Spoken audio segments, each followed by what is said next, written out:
एक गांव में चंदन नाम का एक आदमी रहता था जो अपनी चुगली करने की आदत के लिए मशहूर था। हर वक्त वह दूसरों के बारे में अजीबोगरीब बातें बनाकर लोगों को सुनाता और गांव में अफवाहें फैलाता रहता था। चंदन को लोगों की कमजोरियां और उनके राज खोजने में बड़ा मजा आता था। एक दिन गांव के पंडित जी ने देखा कि चंदन किसी के बारे में बुराई कर रहा था और सबको उसकी कमजोरियां गिना रहा था। पंडित जी को लगा कि यह आदत गांव के लिए बुरी है और इसे रोकना जरूरी है।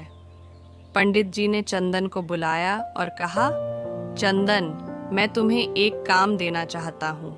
तुम अपनी अलमारी से एक तकिया लेकर यहाँ आओ और उसके पाल को काट दो। चंदन को कुछ समझ में नहीं आया, लेकिन उसने पंडित जी के कहने पर वैसे ही किया। जैसे ही उसने तकिए का पाल खोला, उसमें से सारे रेशमी ऊन के टुकड़े हवा में उड़ने लगे और चारों तरफ फैल गए।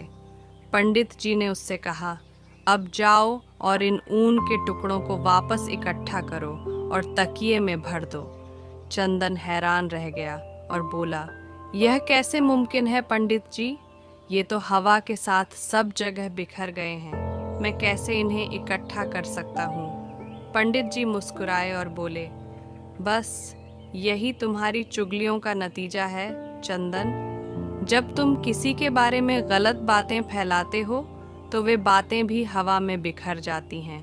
उन्हें वापस इकट्ठा करना नामुमकिन है और उनके असर को मिटाना और भी मुश्किल। चंदन को तब समझ आया कि उसकी चुगलियों से गांव में कितनी अफवाहें फैल गई हैं और कितने लोगों का दिल दुख गया है। उसने उस दिन से फैसला किया कि वह कभी किसी के बारे में गलत या ज़्यादा बातें नहीं करेगा। उसके बाद से चंदन ने अपनी आदत छोड़ दी और धीरे धीरे गांव वालों का भरोसा वापस जीत लिया।